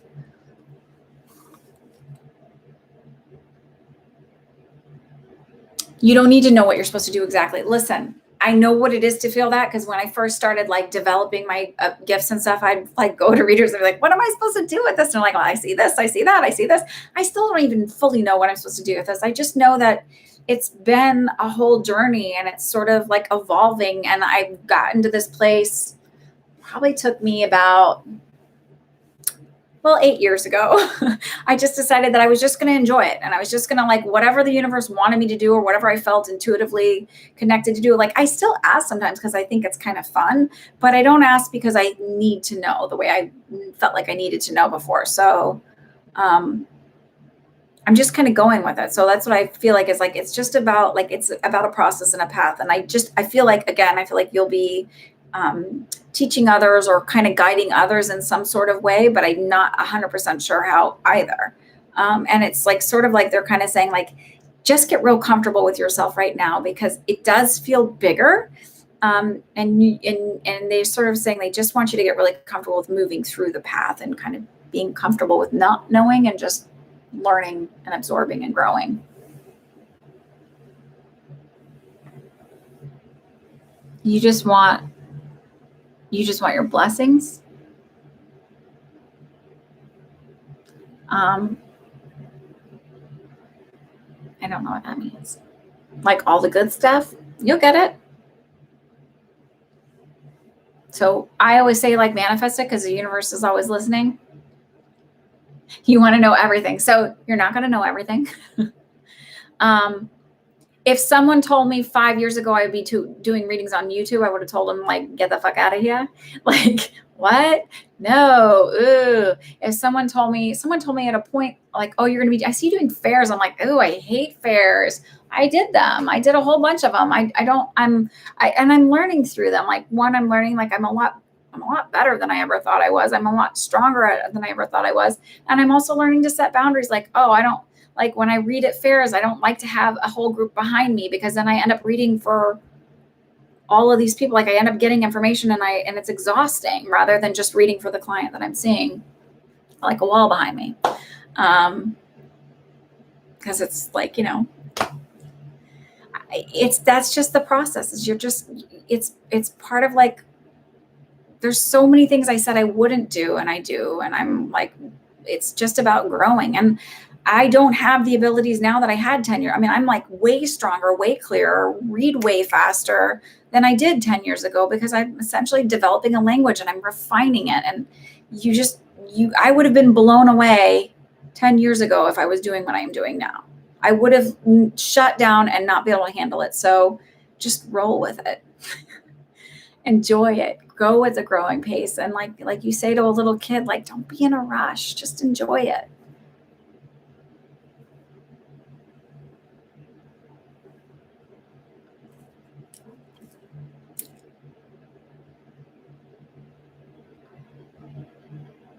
So I had a trust issue with not only with people, with my own self.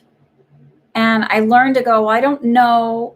This was to help me get past the block of, like, being afraid to be wrong, or, like, you have to get through all of that stuff. Right. So I just said, I don't always trust myself, but I trust my guides, because my guides have never let me down all through my entire life. And that's what you have to sort of take an inventory and go, has the universe ever let me down? Pretty much no. They've always caught me when I've, struggled or whatever. And I'm not crying. I have an eyelash in my eye, I think.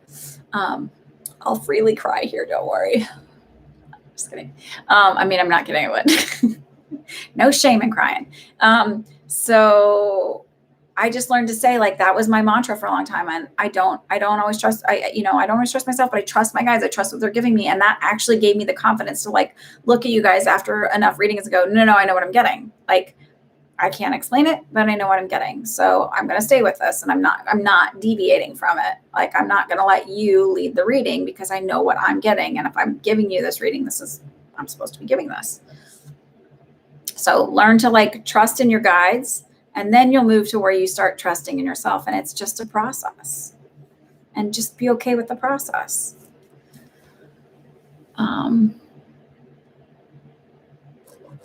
Christy's done. Miss Julie, let me see your question.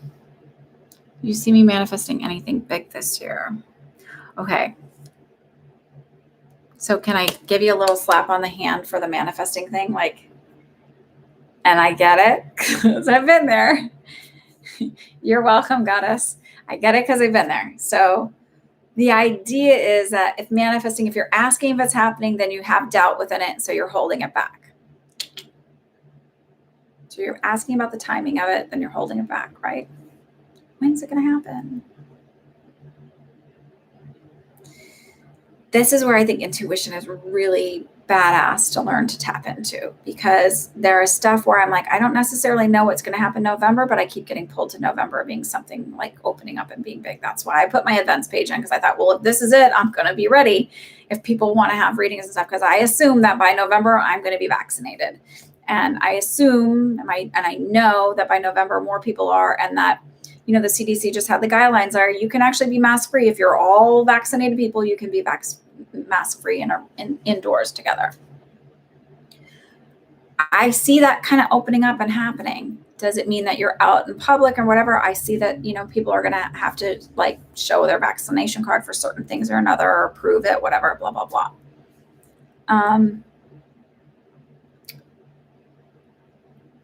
So you sort of have to decide, I've dropped the seed, I've manifested it, it's coming. I do feel like, so I don't know what big means to you. So I do feel like a chunk of money coming into you in October.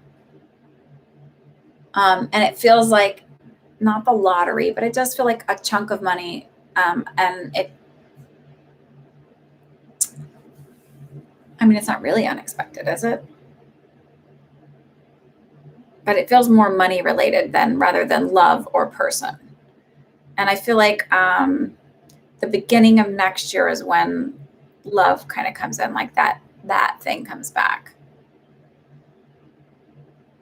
Are you manifesting an SP? And I ask that because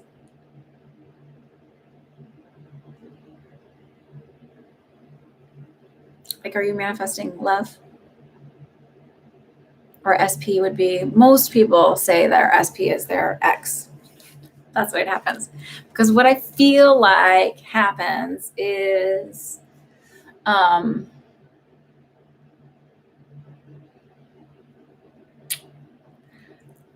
this make sense? Before I go into this whole dialogue. And then caramel, however you want to say it. I think in Texas we call it caramel. Up here it's caramel. You're in there for your husband every day. Okay, so the way that I'm going to put this is, the way it feels is,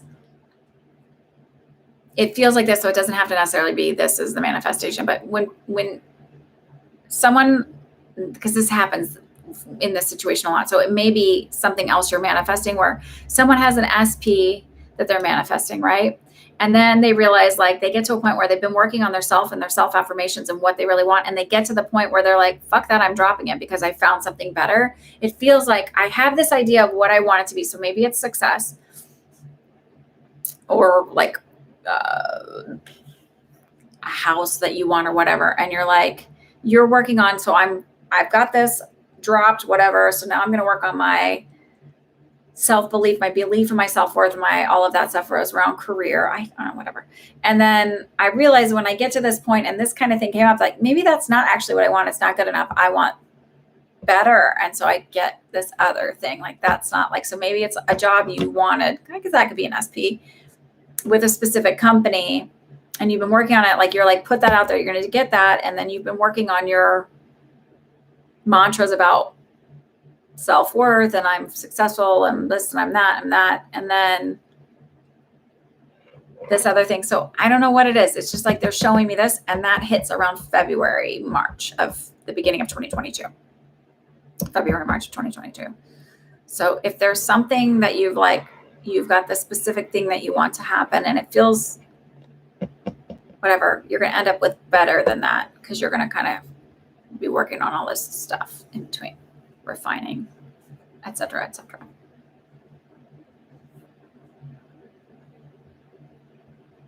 I feel like I want to say around the money chunk, it feels like around 10 grand. There's a 1 and a 0. So as KK said to me once, you can add as many zeros as you want, but that's what it feels like. I see at the beginning is like a 10 grand. It's like, oh, SP is a specific person, but it like can be a job. It can be, most people have it as like their ex. Like, I'm manifesting my SP. I'm getting my ex back. So we broke up. That's usually what it is. And then you see them like periodically come in and be like, I've been working on myself, and fuck that, I don't want him anymore, and he's a jerk. I'm thinking, that's why you broke up. Okay. Do you see balancing coming in my relationship after chaos we've had? Could you give me a first name, please, for your partner? And what career path should I choose?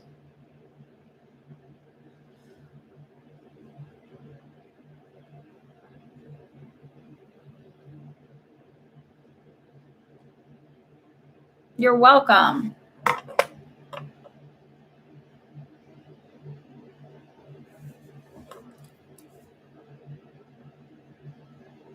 He's Michael. Okay.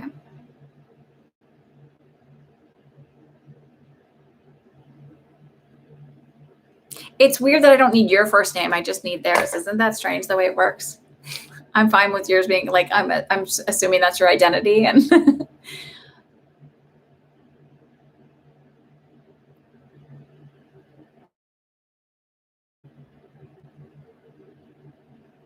I don't think he actually looks this way, but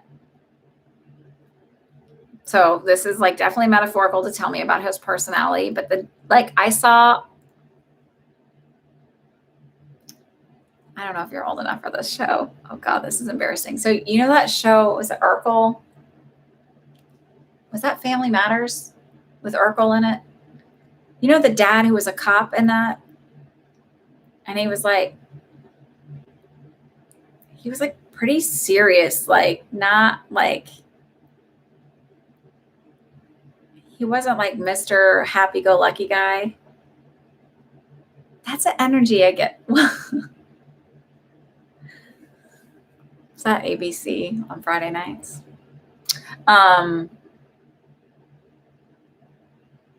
It's just that feeling that like he's kind of like,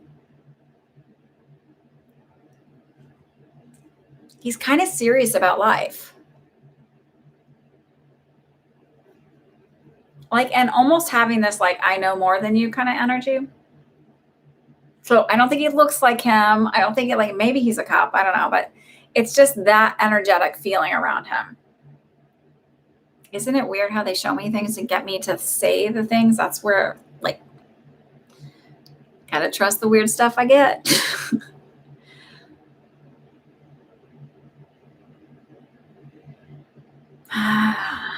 Do I see balance after the chaos?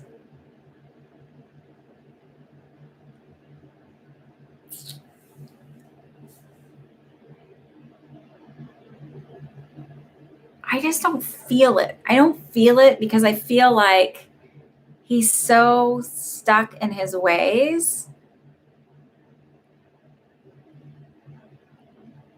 that it's like two rams coming together with their horns. Like, I just feel like you're very headstrong. And it doesn't mean you're wrong or you're out of line or you're too emotional or any of those things. It's just you're very headstrong about making sure your point gets across, about making sure that, like, and he's very headstrong about not hearing. And it's just like two energies banging. Well, that sounds really terrible. Two like heads butting together and like no one really wanting to listen.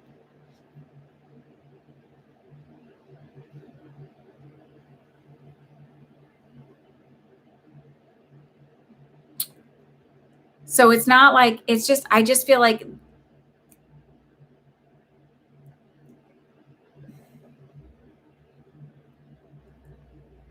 I don't feel like he's necessarily open to that change. Like, but here's this caveat here. You ask any therapist and they'll say, like, I mean, as long as it's not a like toxic, abusive relationship, a therapist will say, you really don't have to do couples therapy. One person, if they're willing to do the work, doesn't mean you're doing the work for them. You're doing the work on yourself. You change your self-worth, your value, your communication style. You learn to communicate more effectively and in a healthy manner. You learn to set boundaries. You learn, like, it becomes different. Then you shift the dynamics and perhaps you could find balance that way. But I don't think you're going to find balance because he's going to go, let's go to therapy and work it out. I think he's like, I'm good at who I am. This is who I am, and I'm not changing. That's my feeling.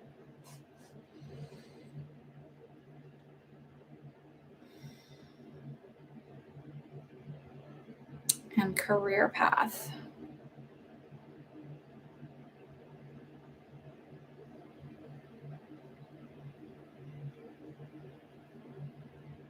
I don't know if you're going to be an esthetician or a makeup artist or something like that, but I just feel like makeup and skincare is really important to you. Like, I went to Target once and I looked like total shit. I think I dropped my kids off at school and I was just like, I was shot. I think I maybe had my youngest with me. I don't remember. And I looked like hell. And this one was like, walked by me. She was like, she made a comment under her breath, and I was like, wasn't really under her breath. She made sure I heard it. And I was like, this is the best you're going to get today. Like, but it just feels like you would never go out like that. Like I keep seeing like your lips done perfectly. And like an artist, like I'm a simple makeup person. I'm always amazed at the artistry that some people can do.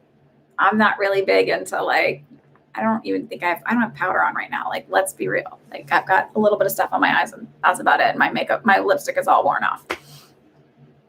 So I just feel like it just feels really like, or even maybe designing skincare products or something like that. Like I feel like the health and beauty field. So it could be a combination of the two, but that's the way I feel. I don't necessarily feel hair though. I do feel like you're really into hair, but I don't necessarily feel like that unless you do like an offshoot of products where you make like hair stuff. But it feels very focused on skin and like natural, like whatever. And like, I don't know if it's organic, but more whatever. Okie dokie. That's my feeling. Miss Vicky and Gia, you guys are up. I hope that was helpful.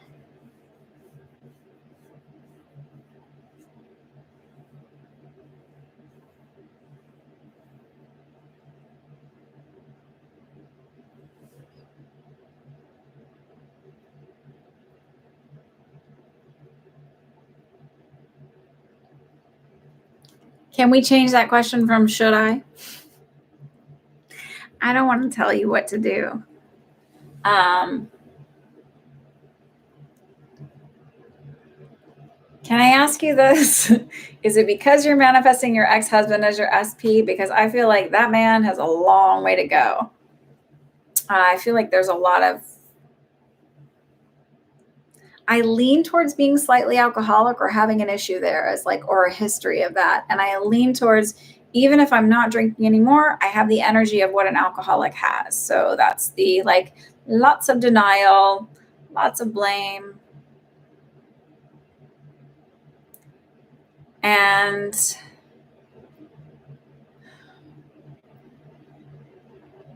I feel like he's kind of the attitude like, it's not me, it's you.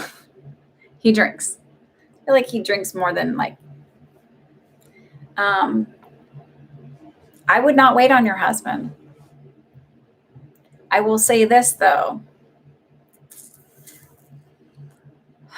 LJ's feelings. I mean, he loves you to the capacity that he can, right? That anybody can. He feels more passive. He blames you. Your ex-husband blames you for no reason.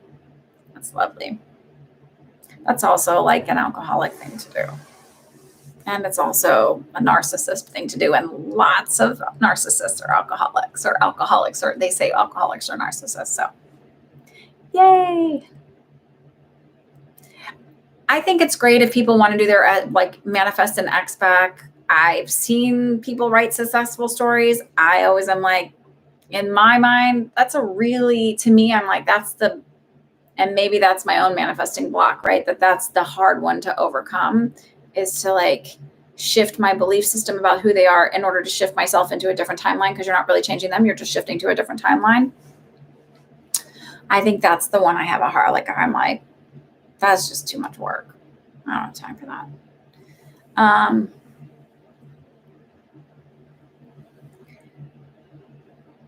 I mean, it seems like a no-brainer. Why wouldn't you go with somebody? This is not psychic. This is like the spiritual whatever part.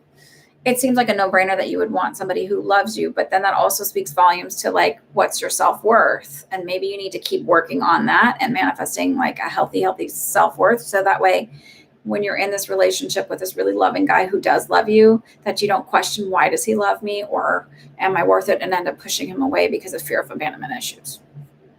Just me. That's not psychic, but he loves you. I just feel like pick the better path and also keep working on yourself. The I ams and all of that. I am beautiful. I am worthy. I am healthy. I am smart. My opinions matter. I value myself. I value, people value my thoughts, which also kind of,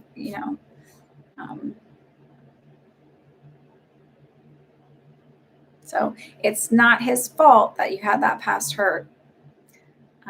Work on all of that stuff so that you don't lose that and then have to either manifest him back or find somebody new. All right, Miss Gia. Do you see my finances improving this year with a better job? Do you see love coming in anytime this year? Okay, so Miss Gia and finances.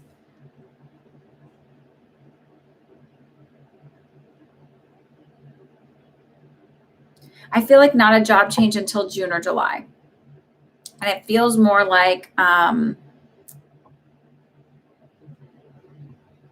this may not be exactly it, but it's just the feeling of like, if you were a teacher, which I don't know that you are, but it's just that feeling of like, well, I wouldn't start looking for a job until after this was over. So it feels like I have this set in my mind that I wouldn't start looking for another job or wouldn't be prudent, or I'll wait until this time and then it would be the right time to start looking. So it doesn't mean you start looking in June or July. It means I get hired in June or July. So you may start looking a little before that, but it's like I have this set like thing that I have to get through in order to get to that point that it's an appropriate time. You're welcome, Vicki. That it's an appropriate time to go after the job. Or it may be that it's not ready until then, but it's something around there. So something not being ready until then. No, money. So yeah, I do feel like it'll improve. I don't feel like it's like windfalls and windfalls and windfalls of cash, but it feels like it's just enough more to where I feel more comfortable, like I can put a little bit away and I feel like not like I'm paycheck to paycheck or needing to have a second job just to like make ends meet. Do you know when I was little, I thought that when my mom would say that, like you got to make ends meet, I thought she was talking about meat, not like making ends meet. Sorry. Just funny how things are said and like how you interpret them when you're little. Do I see love coming in anytime this year?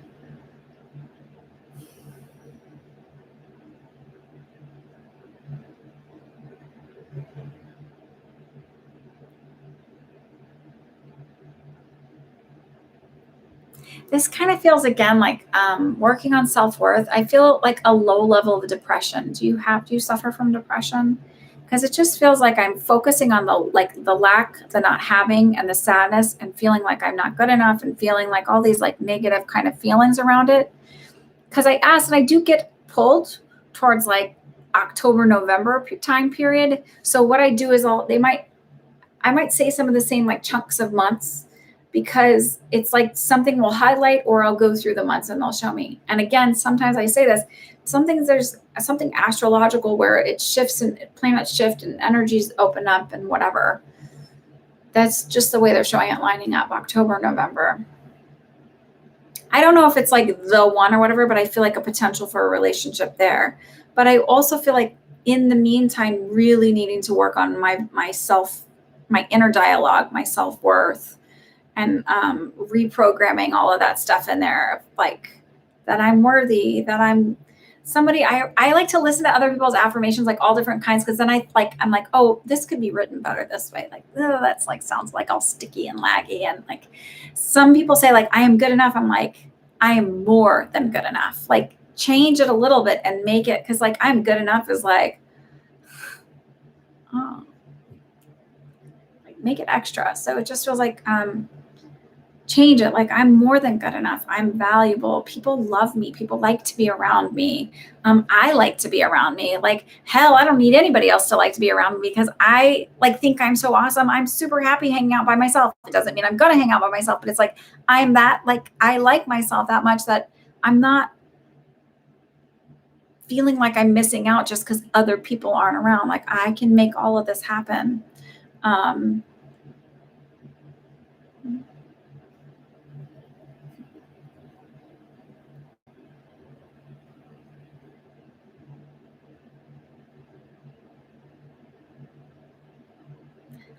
I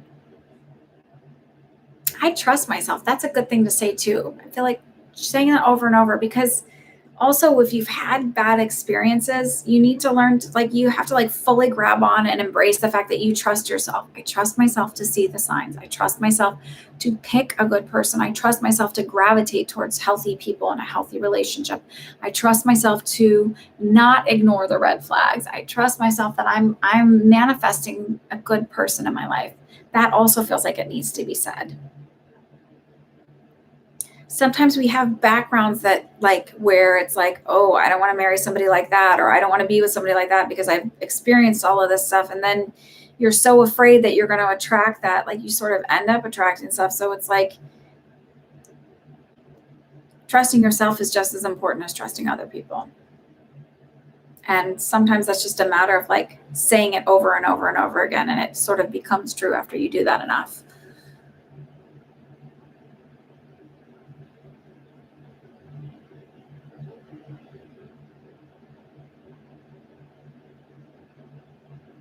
I also feel like it's important for you to say, like, I'm happy. I feel alive. I'm happy. I enjoy this. And like some days it's going to be hard and you're going to be like, oh, I'm totally lying to myself. That's what manifesting is. It's just like totally pretending and make believe until it becomes real. And I always tell people, like, listening to the manifesting people are great, but it's also looking for the stories from the people that are not selling it as their job and not trying to make any money off of it. So like there's great stories, like Jim Carrey will tell great stories about it. And Oprah does it. She's not trying to make any money off it. I mean, she's making billions, like whatever. But like, it's going to feel like make believe. It's going to feel like whatever, but you'll get there to where you start to recognize that it's not make believe. The thing I get stuck with is I see people like, they're like, oh, I manifested a free cup of coffee. And I'm like, I got home with my kids. Are you kidding? So I find other ways to do little things. Like, I think one of the ones was like, I saw a woman in a green dress and like popped up really quick in my Insta feed. So just like find little things to help you recognize the big things are real too, and they're coming. Quick affirmation question. Do I feel listening to the ones that say you are better than the one with I?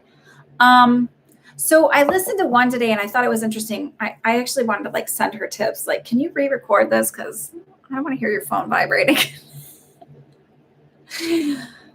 And she switched from the you to the I. And I was like, wait, like, so when I listened to the part of the you, I thought, oh, this is kind of like a friend talking to you. Like, okay, that's cool. Like, that's kind of an interesting take on it.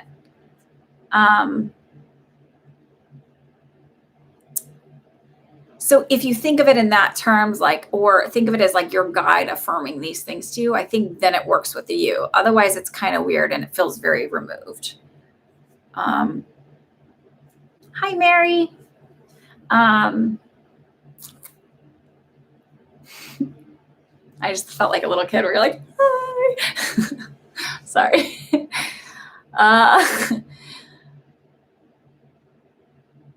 You're welcome, Gia. So I just feel like, yeah, working on all of that. So then sort of like gets you to that stage where you're meeting someone. And I don't know that I necessarily feel like that's the one, but I feel like it's like the birds before land. So if you do manifesting, they'll say you see, like, if you're out on a boat, you're going to see water forever. And then eventually you'll see birds, and you'll see birds as you get closer to land. So it's like, you'll start to get signs. So it feels like I meet this person and I date them a little bit and it's not quite right. But instead of getting down like, oh, it never happens, it's like, this is like that. There's someone out there. The universe is sending this to me, and that maybe this isn't the perfect one, but it's the birds before land.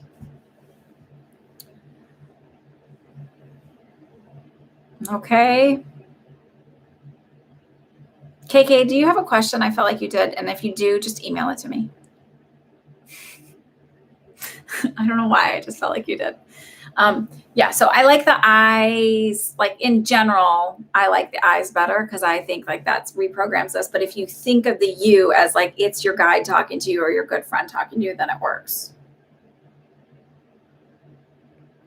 Okie dokie artichokes. So thank you so much, everybody, for joining me. I know it's a Sunday afternoon, so it's a little tough. KK, as always, I just adore you. Thank you so much. Please like and subscribe. Please share me with your friends.